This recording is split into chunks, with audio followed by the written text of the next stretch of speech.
I do not exercise for this. I exercise for this. Your head. Exercise makes me sane. It is for my mental health.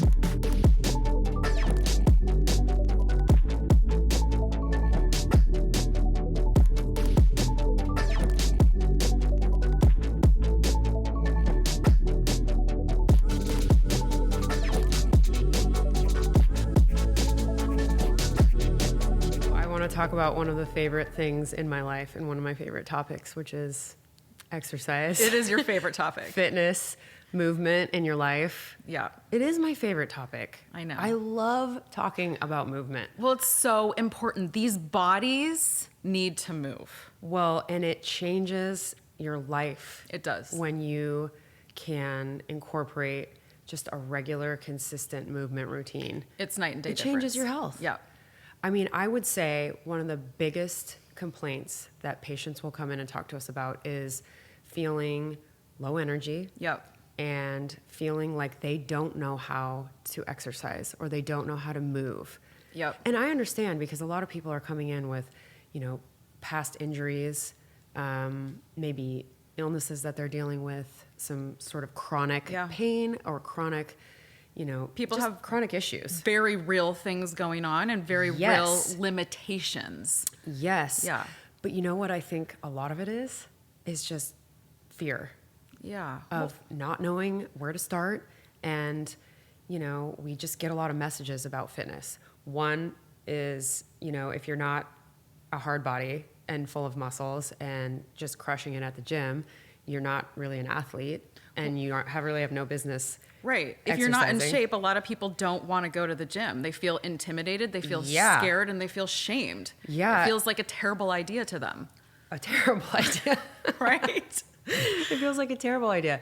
And then also we just get so much messaging about what exercise and fitness is supposed to look like. Yeah. And I think that brands are starting to turn that around a little bit, but it's still a very real emotional burden for people is I don't look the way that I'm supposed to look when I'm exercising, so I'm just not going to do it. Or I'm, recovering from an illness or an injury, and I'm afraid of what's going to happen to my body if I start pushing it again. Yep.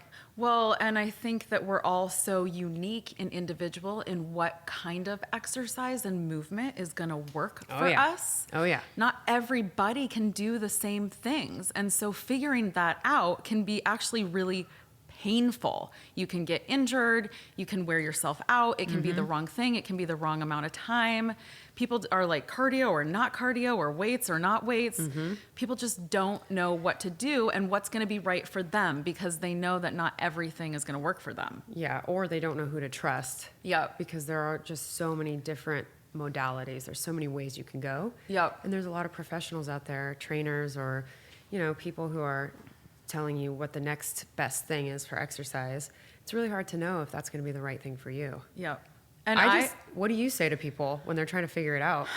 I mean, I tell people to start slow. Yeah. And depending on where they're at, right? I kind of ask a lot of questions first, and maybe just going for a walk is enough for somebody. Yeah. Maybe group fitness classes because they're lonely and they need the motivation, and getting in there with a bunch of people is going to be really great for their mental, emotional health as well. Community, group energy.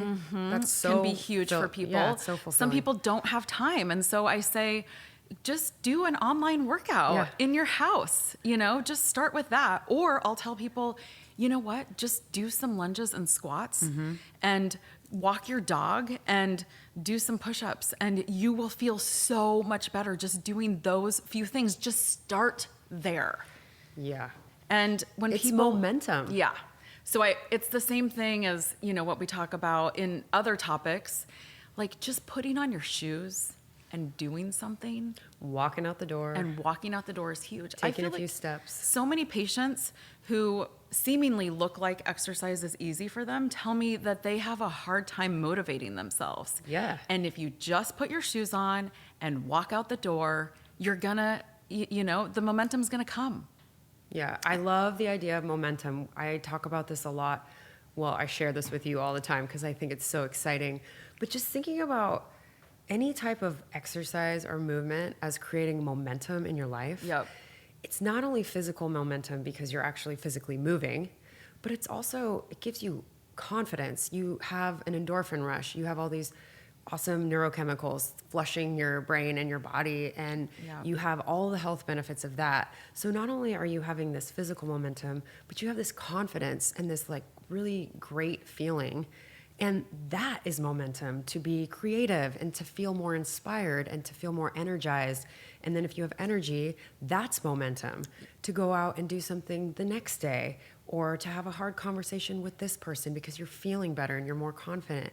I mean, it seeps into every single realm of your physical health, but also just your life. Yeah, it's so true. I mean, I always say to people, I do not exercise for this. I exercise for this. Your head. Exercise makes me sane. It is for my mental health. I Yeah. mean, I would say it ups my, set point emotionally by a good 40%. When I don't exercise, I feel a little down, a little numb, a little just like, I don't care as much about things. I don't have the motivation or the energy. Yeah. And when I exercise, I feel happy and empowered and alive and like I want to do stuff. It is like night and day for me. So I really feel like it's not a choice. If I want to feel great in my body, I have to exercise, but not too much. Not Right. too much. 30 My- minutes. My mom said to me, she goes, Steph, that word exercise is so intimidating. Yeah. And my mom is in her early 60s, and she comes to my spin class, and she's very capable, and she's walked her whole life. But the word exercise is still intimidating to her. And I'm like, Mom, I'm just talking about movement or, just sort of energy, fitness. She's like, I know. It's just I feel sort of left out of the fitness conversations that happen culturally. Yeah, that's so interesting. And that makes sense to me because, target audience is typically like a younger crowd, Yeah. 20s, 30s, the athlete. She's like, I don't see myself in those brands. I don't see myself in those trends. And I'm like, but Mom, you're in my spin class twice a week. She's doing it, You're but she doing doesn't it. believe that she's doing it. Yeah, you're moving your body. You are the brand. You are the trend. You're physically creating that momentum in your life. And she's like, yeah, I know. But it's just really, again, I think that just speaks to the fact that this stuff can feel really intimidating to people. Yeah. And how important it is to just take away some of the layers and just at the core of it, it is just about movement. It's so true. What our bodies are made to do. Yep. What we're supposed to be doing. Yeah. And, people ask us all the time, well, I don't have time. How am I supposed to incorporate this? I sit at a desk all day. Everything hurts. And, you can just go for a walk at lunch. Oh, I tell people to set their alarms. And get up and stretch. Once an hour to get up, especially because we have so many people talking to us about how they sit at a desk 8 to 5. And it's like, okay, you have to create space. And it's possible. It's just a different habit. Yep. And the habit is standing up every hour, moving around, doing some stretches, walking around the block, whatever is within your, ability at the time. Some of the other things that we talk to people about. Well, we often catch each other foam rolling in the clinic. You're on the foam roller, I'm on the lacrosse ball, and we're just continuing that movement in our bodies because it feels so good. I feel always better. know that you're catching me in the hallway doing like stretches before I walk into the patient room in between patients. But it's true because even though we are walking around all day, you just have to push your range of motion a little bit. You have to work on your mobility and just keep the blood flowing. Yeah. I used to ask you, what's wrong? You did. You always used to ask. And I What's was like, wrong? nothing's wrong. I'm just I'm moving. just stretching my neck. Just moving around. Yeah. So it's really possible to incorporate exercise just in a daily routine. Some people tell me like, oh, I just do, 50 squats an hour or, just not weighted, but just like up and down. I just get up from my desk, every hour and do squats one time and lunges another time. I think that's a fantastic idea. Yes. I remember when I was working in Seattle and I had a job where I could work out at lunch. It was like, I have never felt better. It was the best thing that's ever happened You're just to so me. happy. So happy. I mean, I even got up earlier, which, is a big no-no for me, to be able to work out a little early, to be able to work out at lunch. And so, I would go to work and the morning would fly by and then I'd pop up to the gym and catch a quick class. Because you love this routine. You love routine. Yeah, I love routine. I love structure, but the workout was just so good. And then Yeah. I'd sit at my desk and, eat my lunch, and the day just flew by. I felt energized. I felt motivated. It was worked into my day, so I didn't have to add it at the beginning or the end.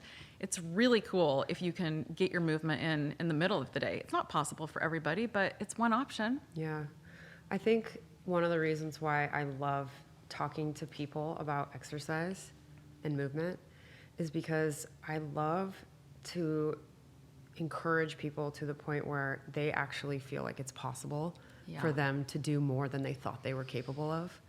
And to me, that's really just one of the most exciting things, is to see somebody have this aha moment where they're thinking, yeah, I had a knee injury, but I know how to strengthen it, and I know how to get out there and start, doing different activities, and I can find new ways to move my body and feel strong and capable in my life. Because really, when you're working out, when you're moving, you feel more capable. Yeah. With all things, in my opinion. I mean, this is just what I see. And I love encouraging people. I want people to feel like I am so capable in my life. Not only, just to deal with hard stuff or stress, but because I can go out there and I can move my body and I can walk to a destination and I can, just really feel strong. Yeah, it's really empowering. It is so empowering. And I think people feel very disempowered by so many things in life right now. I mean, we've talked so much about how many messages people get in a day that are negative. Yep. And how people feel scared and, just lonely or isolated. And if there is one thing that every person has the ability to do, it is to move their body in some capacity. Yeah. Some capacity. It's something that's in our control. And they can do that themselves. And oh my gosh, it just like changes the game for people. The impact. It's absolutely true. It's life-changing. It's so exciting. And I'm just going to use an example of teaching a spin class because I have the opportunity to look at like 50 people who are really doing something hard. And that idea of like a new client coming in and riding a spin bike for the first time. And they're terrified. They're like, this is sensory overload. This sucks. Well, and you can't be good at it the first time. It's not even possible. No, you can't be good. And then, they come back a couple of times and all of a sudden you can see this shift in them. Yeah, they get excited. They're excited and they're like, I am moving my body. Like I am actually doing something hard. Yeah. I am capable of doing something that I never thought I was capable of doing. Yeah. Oh my God, it's the best. Yeah. I mean, we are capable of more than we think. I think people have so many limiting beliefs, like you're talking about your mom. I think that sounds true for a lot of people. Oh my gosh, yeah. People are afraid to walk around in their neighborhood because they don't want to be seen. Yeah. I mean, we're terrified of being seen. Yeah. It's really interesting. Well, I think also in terms of just having so many options also, that's something that can feel paralyzing for people. Mm-hmm. Because like you were saying, do I do cardio? Do I do strength training? Do I do yoga?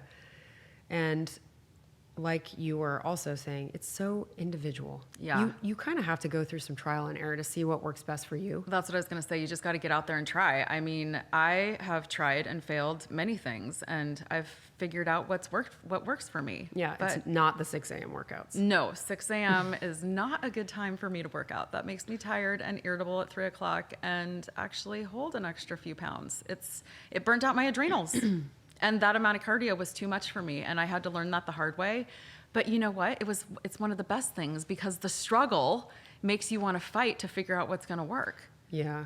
So I think that you can't be afraid of failing, and you can't be afraid of the trial and error, and just listen to your body. Mm-hmm. It has so much more information than you ever thought.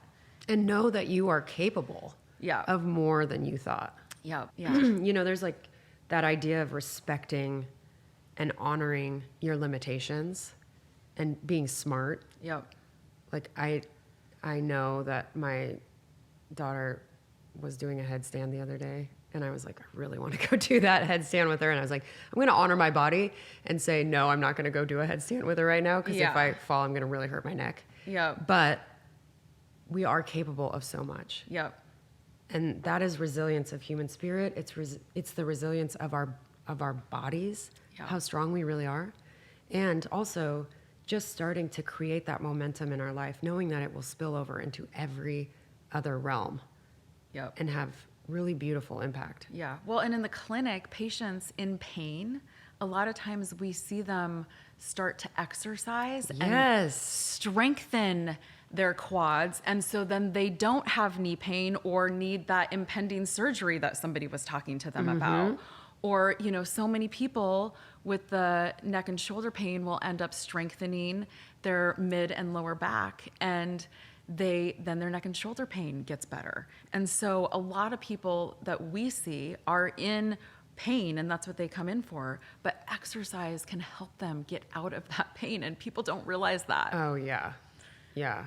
Well, I think in general, the message is just to move in any way you can. Absolutely. And start slow and trust your process, knowing that it's not always going to look perfect and it might not always feel great. Yep. But ultimately, even a little step forward is forward progress. Yeah. Put on your shoes, get out there, Walk out the move. door. Yeah. Just walk Start out the with- door and do something. Start with a couple of steps. Yeah.